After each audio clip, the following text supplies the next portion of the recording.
same theme in 2015, making remarks on Fox News, referring to women in combat as, quote, it would erode standards. June 2024, you said on Ben Shapiro's podcast, quote, women shouldn't be in combat at all. And then, of course, we've talked about it in 2024. You published a book, and you say on page 26 of your book, we need moms, but not in the military, especially in combat units. Page 48 of your book, you claim that women should not be in combat roles because men are distracted by women. And then 10 weeks ago, you appeared on the Sean Ryan show and said, I'm straight up just saying we should not have women in combat roles. Now, I presume you recall making all these statements? Senator, I'm not familiar with the article you're pointing to in 2013, but it underscores my argument completely because in that 2013 argument, I was talking about standards. Standards are what it's always been about, Senator. Let's not have this same fight again. Always been about Senate standards. I've quoted you directly. We've got the video. We're happy to show it. But I want to be clear here. For 12 years, you were quite open about your views, and your views were consistently the same. Women are inferior soldiers, sailors, Marines, airmen, and guardians. And in case anyone missed the point, and these are your words from 10 weeks ago, women absolutely straight up should not be permitted to serve in combat. And I notice on each of these quotes, those are said without qualification. It's not by how much you can lift or how fast you can run. They don't belong in combat, period, or your words, straight up. And then on November 9th, 2024, just 32 days after your last public comment saying that women absolutely should not be in combat, you declared that, quote, some of our greatest warriors are women, and you support having them serve in combat. Now, that is a very, very big about face in a very, very short period of time. So help me understand, Mr. Hegseth, what extraordinary event happened in that 32-day period that made you change the core values you had expressed for the preceding 12 years? 32 days. That is the exact distance between declaring women should not be in combat, straight up, and suddenly praising them as some of our greatest warriors. For 12 years, Pete Hegseth championed a hardline, unapologetic exclusion of women in combat, no exceptions, no caveats. Yet, the moment a Pentagon nomination was dangled in front of him, a miraculous conversion arrived right on schedule. Make no mistake, this wasn't personal growth. This was a man discovering new principles the exact second power became available. Elizabeth Warren didn't invent this contradiction. She simply refused to let him outrun his own record. If this dizzying timeline bothers you, hit like. If it doesn't, sound off below.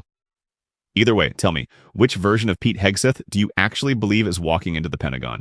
Secretary of Defense, you will oversee our military, including about 250,000 women who currently serve on active duty in the Army, the Navy, the Air Force, the Space Forces, and the Marines. And I have serious concerns that your behavior toward women disqualifies you from serving in this role.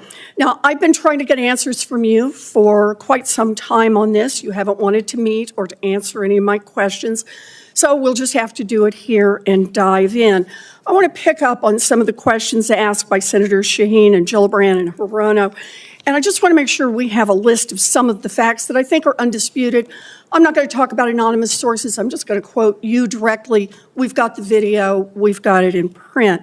So going back to January 2013, you told a Fox News interviewer that women in the military simply couldn't measure up to men in the military, saying that allowing women to serve in combat roles would force the military to lower. Take a moment to absorb how this actually unfolded.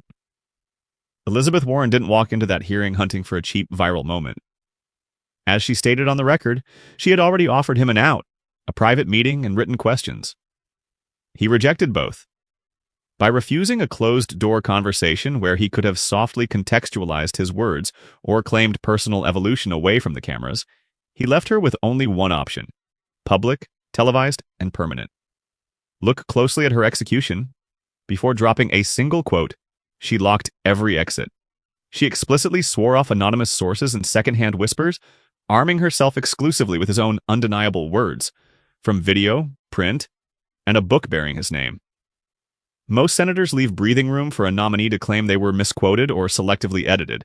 Warren deliberately suffocated that space. The squirming discomfort you witnessed wasn't surprise. It was the real-time collapse of a man whose past had finally cornered him under oath. He chose the public arena when he bolted the private door. Everything that followed was simply the bill coming due. I very much appreciate you bringing up my comments from 2013 because, for me, this issue has always been about standards. And unfortunately, because of some of the people that have been in political power for the last 4 years, priorities other than standards, lethality, and meritocracy have driven decision-making. I'm quoting you from the podcast. Women shouldn't be in combat at all. Where is the reference to standards? That they should be there if they can carry, if they can run. I don't see that at all, Mr. Hegseth. What I see is that there's a 32-day period in which you suddenly have another description about your views of women in the military. And I just want to know, what changed in the 32 days that the song you sang is not the song you come in here today to sing? Senator, the concerns I have and the concerns that many have had, especially in ground combat units, is that in pursuit of certain percentages or quotas, standards have been changed. And that makes the combat more difficult for everybody involved. Let me make a suggestion about what happened in that 32 days. You got a nomination from President Trump. Now, I've heard of deathbed conversions, but this is the first time I've heard of a nomination conversion.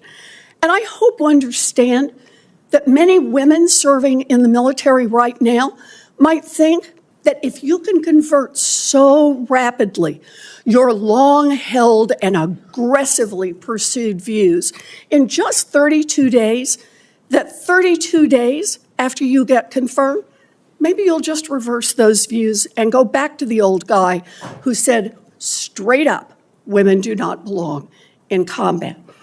Now, Mr. Hegseth, you have written that after they retire, generals should be banned from working for the defense industry for 10 years. You and I agree on the corrosive effects of the revolving door between the Pentagon and defense contractors. It's something I would have liked to talk to you about if you'd come and been willing to visit with me. But the question I have for you on this is, will you put your money where your mouth is and agree that when you leave this job, you will not work for the defense industry for 10 years? Senator, it's not even a question I've thought about because it's not one think about it right now. It's not one, my motivation for this job I understand has never that. I been just about need what a could yes or no conceivably here. come next. Time is short. I just need a yes or no. I would consult with the president about what the policy should be In at the Defense other Department. words, you're quite sure that every general who serves should not go directly into the defense industry for 10 years. But you're not willing to make that same pledge? I'm not a general, Senator. You'll be the one, let us just be clear, in charge of the generals. So you're saying sauce for the goose, but certainly not sauce for the gander? Watch the exact moment his defenses crumble, cornered by his own undeniable quotes. Hegseth desperately grabs the only shield left, standards. He insists his stance on women in combat was always just about maintaining physical benchmarks. Warren stops him dead. She reads his literal words, "Women shouldn't be in combat at all," and asks the fatal question, where in that sentence is the word standards? There are no caveats, just a flat ban. She brutally and accurately dubs his sudden backtrack a nomination conversion, perfectly timing a miraculous shift in morals to a job offer. But sit with the second half of this demolition. Hegseth once wrote that retired generals should face a 10-year ban from the defense industry to stop the corrosive revolving door. Warren agrees, then drops the trap. Will you make that same pledge? Suddenly, the man eager to dictate ethics for the military needs presidential guidance for his own post-government conduct. His hollow defense? I'm not a general. Warren's quiet, devastating reply sauce for the goose, but certainly not for the gander, exposes the utter hypocrisy. In both clashes, his fierce principles vanished the second they were pointed at him. And the ultimate punchline? 9 months later at Quantico, Hegseth stripped away the mask entirely, ordering combat roles returned to the highest male standard, declaring, "If that means no women qualify, so be it." His miraculous conversion never survived contact with actual power. To remove the social justice, politically correct, and toxic ideological garbage that had infected our department. To rip out the politics. No more identity months, DEI offices, dudes in dresses. No more climate change worship. No more division, distraction, or gender delusions. But when it comes to any job that requires physical power to perform in combat, those physical standards must be high and gender neutral. If women can make it, excellent. If not, it is what it is. If that means no women qualify for some combat jobs, so be it. It all starts with physical fitness and appearance.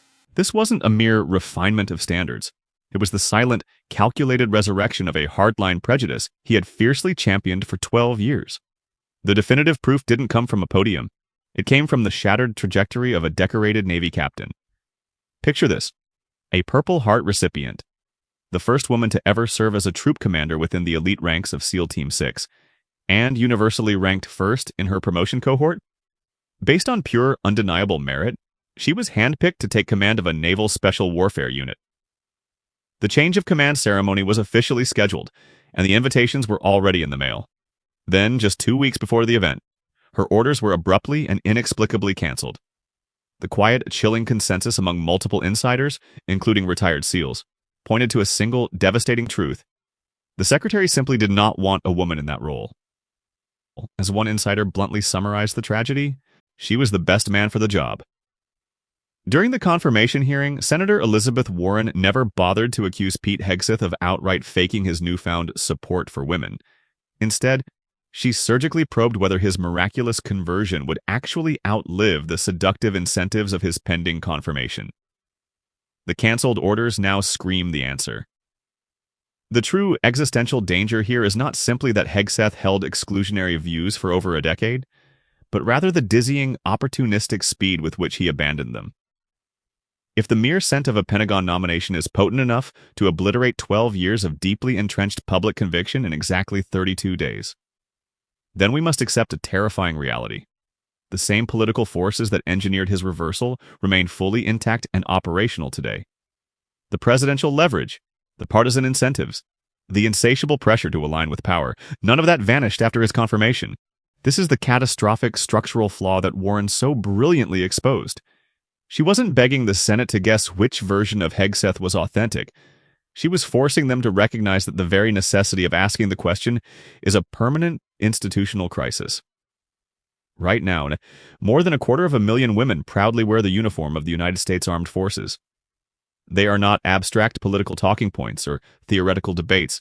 They have bled, they have deployed, and they have unequivocally earned their place through the exact same grueling institutional crucibles applied to every man standing beside them. Yet these warriors are now being asked to entrust their lives and careers to a leader whose moral conversion miraculously materialized only when a cabinet seat materialized alongside it. They have absolutely zero guarantee that his supposed evolution will survive the first genuine policy clash, the first wave of internal pressure, or the first executive directive that contradicts his newly minted, focus group-tested language.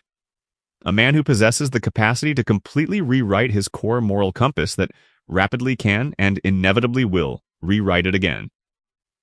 The breathtaking speed of his pivot is the ultimate indictment. When the only documented event bridging the chasm between declaring straight up no to women in combat and suddenly hailing them as our greatest warriors is a job interview, the conversion doesn't cure the concern, it becomes the paramount concern. Warren didn't need to prove that Hegseth was lying in that room. She only needed to brutally demonstrate that his public principles are entirely transactional, bending effortlessly to the gravity of shifting political incentives. That damning proof is now etched permanently into the congressional record. The stinging phrase, nomination conversion, will echo far beyond the walls of that hearing room. It will resurrect itself the very first time a policy decision affecting female service members slithers out of the Pentagon. It will surface the moment physical standards are suspiciously adjusted, whenever military guidance is quietly rewritten. And the exact second the agonizing gap between Hegseth's hollow rhetoric and his brutal administrative practice rips open for all to see. Every future boast of consistency he attempts will be ruthlessly measured against that singular, unforgiving 32-day window of hypocrisy, a window already immortalized on video and in ink. Because the private channel of communication had been arrogantly refused. Warren forced this agonizing contradiction into the blinding light of the public square. She cornered him using nothing but his own legacy, his books, his podcast transcripts, and his own hypocritical decrees about closing the revolving door for generals, a stringent standard he audaciously refused to apply to himself. The resulting retreats were agonizingly visible, captured for eternity. The confirmation file now forever contains both his decade-long hardline exclusion and his shameless overnight reversal. It perfectly encapsulates the exact moment the age-old adage sauce for the goose definitively and hypocritically excluded the gander. The lingering question facing the nation is no longer which version of Pete Hegseth is telling the truth. The terrifying reality is what it means for the future of the United States military that the question even had to be asked. If this timeline and this blatant transactional morality concern you, sound off in the comments below. And if you still blindly believe this conversion is real, durable, and anything more than political theater, I want to hear your defense, too.